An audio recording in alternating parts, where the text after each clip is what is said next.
Test 1, 2. Thank you. Okay. Just like that. Just like that. Okay. We are regular business. Good job, sound guy. I would look for a motion to approve the agenda on the county side, please. Madam Chair, I move to approve the regular agenda. Is there a second? Second. I have a motion and a second to approve the regular agenda. Madam Chair, Commissioner Barth. I'd like to make a motion to amend the regular agenda by moving agenda item 3 before agenda item 2. Is there a second? I have a second by Commissioner Kelly. A vote on the amended motion. I have a motion and a second. All those in favor say aye. Aye. Those opposed, same sign. Motion passes unanimously. Now I need a motion on, or excuse me, I need a vote on the amended motion to approve the agenda. All those in favor say aye. Aye. Those opposed, same sign. Motion passes unanimously. From the City Council, I'd like a motion to approve the regular agenda. So moved, Erpenbach. Second, Anderson. We have a motion and a second. Mr. Here. Chair. Oh, go ahead. Councilor Motion to amend the regular agenda by moving item number 3 before agenda item number 2. Second that. We have a motion and a second to amend our regular agenda by moving agenda item number 3 before agenda item number 2. A roll call vote, please. Council members Anderson, Yes. Erpenbach, Yes. Jamison, Yes. Karski, Yes. Kylie. Yes. We now have an amended motion for our regular agenda. I would like a vote on the amended motion. Council members Anderson, Yes. Erpenbach, Yes. Jamison, Yes. Karski, Yes. Kylie. Yes. Okay, we will go ahead with the second reading or the public hearing. Tamara, you want to read? Item number 1 is a second reading and ordinance of the City of Sioux Falls, South Dakota, rezoning property at 1310 North Ellis Road from the A1 Agricultural District to the I1 Light Industrial District, petition number 1503, and amending the official zoning map of the City of Sioux Falls. The Planning Commission recommends approval. This is a public hearing. I'm wondering if there are any opponents to this project or this change. Are there any opponents in the room? I don't see any. Okay, so staff will give their description. If there are any proponents, we will hear from the proponents. And I believe there are no opponents in the room. That being said, when we have heard all of the presentation, then we will go back to the City Council and County Commission for discussion and questions and proceed from there. So, thank you. Good evening, Commission, Council. My name is David Heinold, Minnehaha County Planning Department. Tonight we have a second reading for rezoning 1503. It's roughly located, as you can see on the map, they're outlined in red. It's about a half-mile west of the City of Sioux Falls, boundary on the west side, right along an abandoned Ellis and Eastern Railroad track, just east of Ellis Road at 1310 North Ellis Road. Jeff Zacharias Construction Incorporated submitted a request to rezone the parcel from A1 Agriculture to the I1 Light Industrial District in order to better accommodate their needs in terms of their business and for future development as well. Staff requested that March 24th be set, and notice of this hearing was published on March 9th in the Argus Leader. The City and County Planning Commissions voted unanimously to recommend approval of rezoning 15-03. A map proposed ordinance and minutes were from the February 23rd Joint Planning Commission are attached for your review. May vote to approve or deny the rezoning. Staff recommends approval of rezoning 1503 to rezone the subject property from the A1 Agricultural District to the I1 Light Industrial District. Just going through some photos here. This is a map of the current zoning.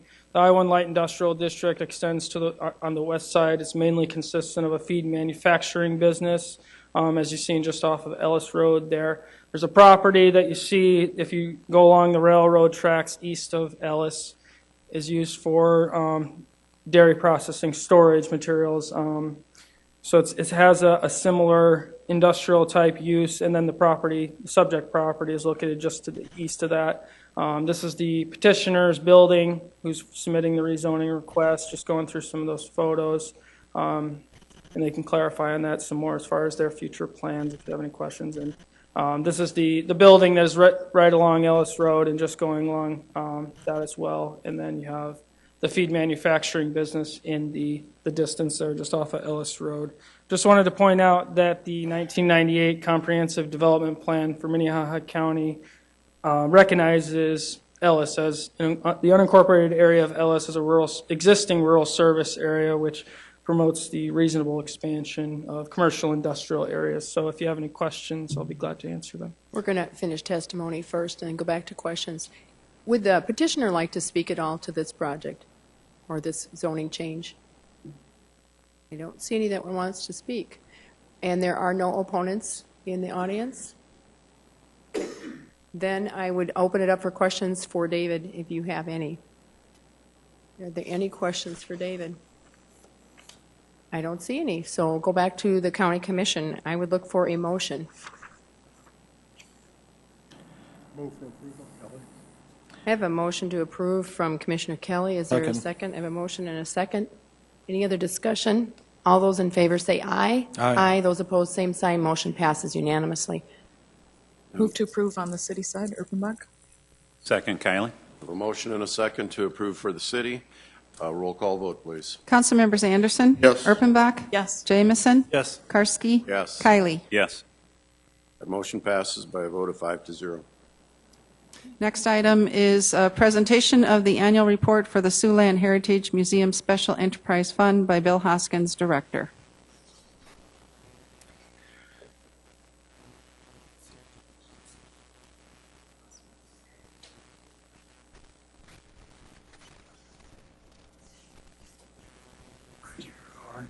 Good morning, Bill. Good afternoon, Bill. afternoon, evening. Bill Hoskins, Director of the Siouxland Heritage Museums. I'm here tonight to talk about the Museum Special Enterprise Fund. I'm putting the right button. There we go. The Enterprise Fund was established by a joint resolution in 1995. That original resolution was updated in the year 2000, and the resolution requires an annual report to the City Council and the County Commission. Actually, it requires that that report's filed with the County Auditor by April 1st of each year. The fund was originally established to receive revenues and account for expenses associated with the rental of the space in the museum system, sponsorships, and in the provision of programs, events, and other services for which a fee is charged. The fund is administered by Minnehaha County, as all the museum's budgets are. Annual budgets are prepared by the staff, recommended by the museum board to the City Council and County Commission, who adopt those in a joint budget hearing later on in the year. In 2010, there was a change when the state auditor recommended that all grant funds to the Siouxland Heritage Museums also pass through the Enterprise Fund and that they be accounted for through the fund. In 2014, we had an income of $142,778 in the fund, expenses in the fund of $150,074. Our revenue is accounted for in a couple of different areas. We account for education. We provide educational programs on and off site, just over 700 programs last year. Our exhibits program, collections management, the artifacts that make up the history of our community, rentals, which provides a large chunk of income coming in, and other, which can be everything from the donation box to miscellaneous fees that come in. Our expenses happen, and I should back up. So in 2014, our revenue was about 23% in the education area. That's fees for programs we present. It's also revenue sponsorships for programs that come in. 7% income for our exhibitions program, 22% for collections. That includes conservation, monies that come in, grant money from the endowment and such for conservation, rental income, and other. Our expenses break down in the same areas. Education ends up making money for us pretty much every year, and it did in 2014. Exhibits made a little bit last year. They'll make more this year. Collections usually costs us more money than it brings in. Rentals also brings in a lot more income than our costs. Our principal costs with rentals are paying for the labor associated with the rental program. And other, which looks really large, and I'll get to exactly what some of those things are in a moment. Our income is not consistent month to month. It's very up and down. You'll see in October each year we get a large influx of money, and that's revenue from the Siouxland Heritage Museum's endowment, which is managed by the Sioux Falls Area Community Foundation. October of the year is when that money comes in. That money is usually targeted for specific expenses, such as the conservation of certain artifacts or the production of an exhibit. We do have a balance to the enterprise fund. Some of these are obligated funds, and one of the big things the enterprise fund does for us is any projects that really span more than one fiscal year are in the enterprise fund. And a number of things that we do can span multiple years, and so the enterprise fund has really facilitated that part of the operation. Some of the highlights. Well, 33% of the costs for 2 of our full-time positions are paid for through the enterprise fund, an exhibits assistant and our events coordinator. All the labor associated with the rental of space is paid for the enterprise fund. 100% of the material costs for our educational programming are paid through the enterprise fund. All the artifact conservation is paid through that. And we've had a program for about 25 years of conserving artwork and artifacts of special interest that need to be stabilized by a professional. About 20% of our exhibit materials last year were paid for. We also paid for the replacement of the telephone system at the old courthouse museum that was almost 25 years old, and that's about $8,000.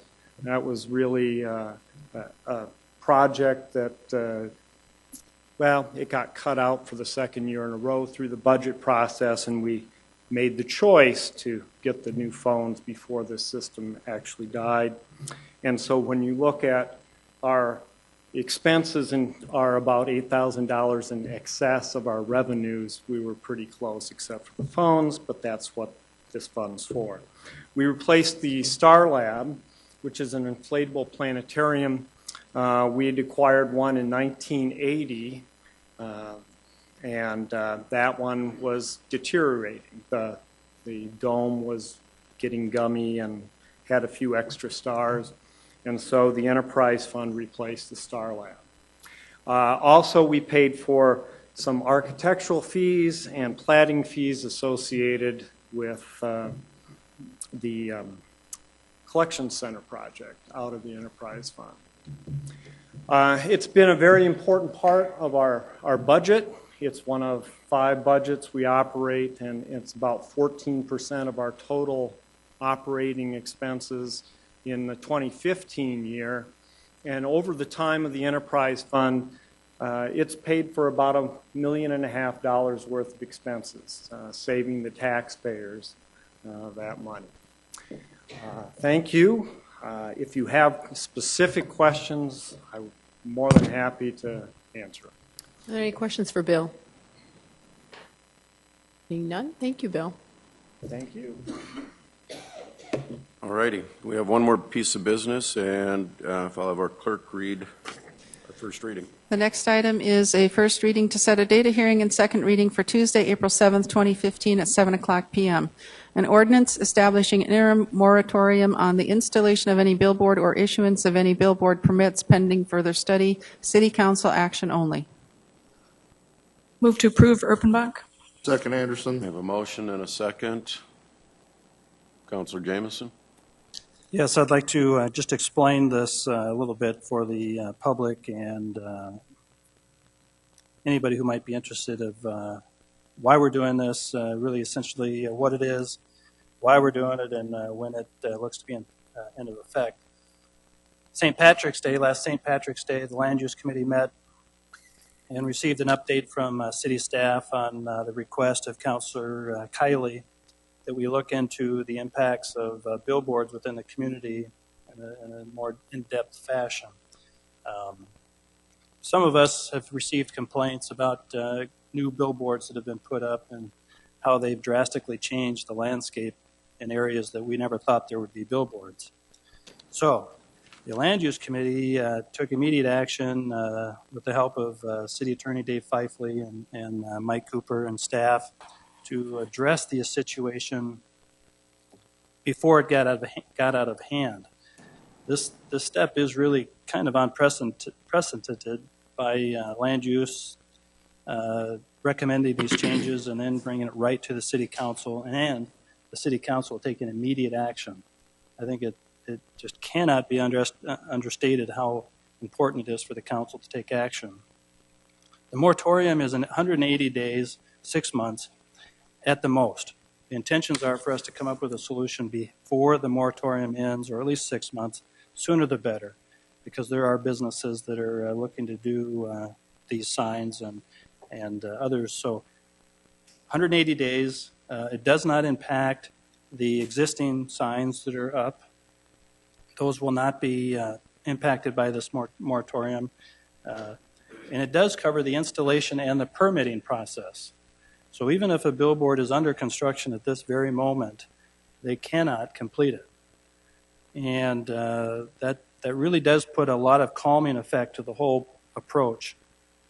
So we're not going to have what we had talked about at Land Use, this wave of billboards impacting our community, and then we all throw our hands up and go, now what do we do? Because they've been built. This allows, I think, a great intermediate step to stop that from happening. So it stops the installation and the permitting process.